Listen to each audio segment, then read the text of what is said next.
My lords, I'm pleased to announce that we have acquired a new and incredibly potent creature capable of point-to-point teleportation that will drastically change the way that we conduct ground invasions. We call these creatures Warplings, and I don't overstate this when I tell you that these things are more capable than our genetic super soldiers, our xenomorph divisions, and even the mighty Cybrex warforms. Dr. Iggy reports, and I shall detail how we acquired them for you now. We approached the astral rift as we had done several times before. As it happened, this was the 20th expedition into the astral planes. Upon translation through the rift, we found ourselves in orbit of a tropical planet with only one solitary, unnatural formation. We took a shuttle down to the planet in order to investigate further. The alien facility emerged from the dense foliage of the jungle. It blended in with the vibrant and exotic environment. The facility appeared to be constructed with a combination of sleek metallic materials and bioluminescent elements, giving it an eerie yet intriguing appearance. Its exterior was characterized by a series of interconnected domes and angular structures, something that could be described as similar to botanical conservatories back on Earth. The materials used in construction appeared to be both lightweight and incredibly resilient, suggesting advanced alien technology. Around the perimeter of the facility, there are particular alien plants and strange luminescent fungi that seem to be intentionally cultivated. The flora appears to have a symbiotic relationship with the facility, enhancing its camouflage in the lush jungle surroundings. The alien architects seem to have attempted to integrate their technology with the natural ecosystem, creating an environment that feels both mysterious and yet harmonious. Security measures were evident in the form of concealed entrances, several automated energy weapons turrets, and deactivated energy barrier emitters that we assume were to deter unauthorized access, but perhaps to keep whatever was inside from getting out. The facility seemed to prioritize secrecy, and it was thanks only to our excellent science officers that we detected it at all. The automated weapon systems were quickly dealt with, and our portable tachyon laser cracked through the entrance in a matter of minutes. We've now entered the building, and it appears to be an abandoned research facility.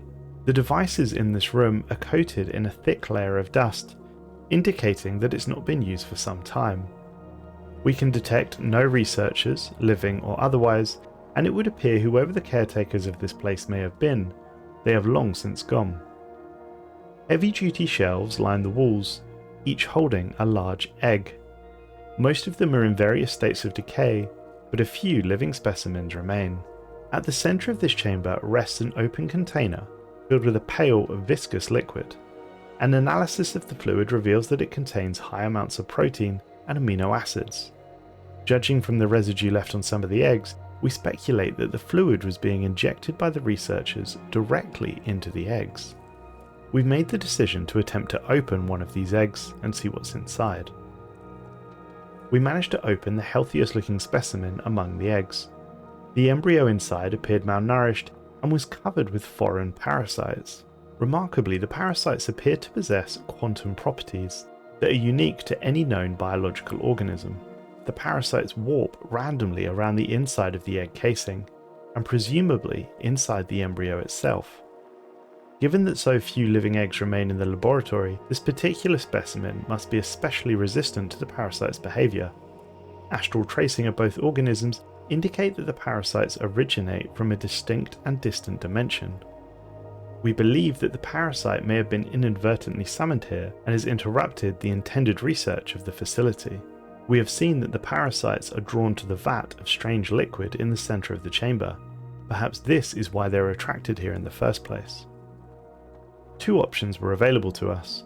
We could attempt to inject the liquid into the egg with the hope that we would nourish the creature inside. Or it was suggested that we simply euthanize the remaining creatures in the lab. We decided that these creatures warranted further investigation, and as such, we injected the liquid into the egg. Injecting the pale liquid into the exposed embryo has produced interesting results. In spite of the quantum parasites, the previously lethargic specimen has become reinvigorated. In fact, we may have miscalculated the dose. In a very short period of time, a more developed creature began pushing at the walls of the egg. The creature is covered in a lattice of overlapping armoured plates and spines. However, the parasites were also stimulated as they energetically teleported in and outside of the embryo. The creature's tissue is being damaged, and at this rate it will likely perish. We speculated that injecting a small amount of astral thread may satisfy the quantum parasites and prevent further damage. And as such, that's what we tried, and I'm most pleased to report that the experiment was successful.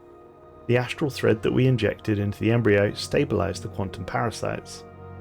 The now fully developed hatchling has emerged intact. It is incredibly obedient and was quick to learn the most basic of commands. Based on that, as well as its thick armoured hide and poisonous spines, we speculate that these creatures were being bred for war.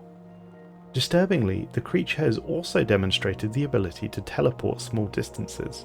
The astral thread that we injected appears to have woven a unique symbiotic relationship between the creature and the parasite. We may have created something entirely too dangerous. We intend to bring it home for further study. If I may describe this creature in detail, a fully grown Warpling stands roughly 2 meters tall. They do, however, tend to lean forwards, given the bulk of 2 very large talons protruding from its upper torso. The creature has a remarkable exoskeletal structure and distinctive organic armoured plating exterior adorned with bioluminescent patterns reminiscent of the ambient alien environments it inhabits. Indeed, although it appears grey in the laboratory, when we escorted it to the shuttle through the jungle, the creature's skin became various shades of green to match the jungle around it.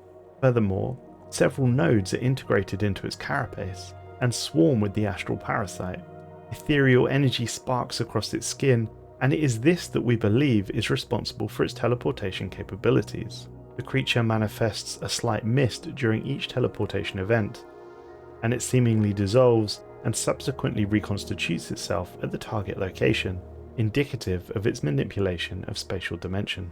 In tactical scenarios, the Warpling leverages its teleportation prowess to become elusive and unpredictable. It employs rapid strategic displacements. It effectively navigates the battlefield, striking with precision before seamlessly evading retaliation. This unique adaptation not only enhances the creature's predatory efficacy, but also induces psychological trauma in adversaries, amplifying the disruptive nature of its engagements. Its teleportation abilities do appear to have limits. It appears to require no less than 4 seconds before it can reuse its teleportation power. They are, however, exceptionally quick runners anyway, and can jump upwards of 10 meters into the air. It's also worth remembering that these creatures were not originally designed with parasitic teleportation in mind, and as such, were already extremely capable. We've managed to bring a sufficient number of Warplings to an outer research station, where we intend to facilitate breeding more. These creatures are substantial warriors, perhaps the greatest we have available to us, when the cost of production and upkeep is factored in. For example, they are roughly 3 times more capable than our super soldier division in terms of damage output, and they require no upkeep once created, unlike our super soldiers. It would be better to compare these creatures to the mighty Cybrex warforms.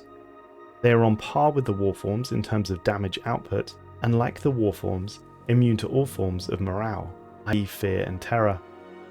The Warplings can be produced in 20% of the time it takes to build a warform, at a tiny percentage of the cost, and to boot, have no upkeep, repair or maintenance.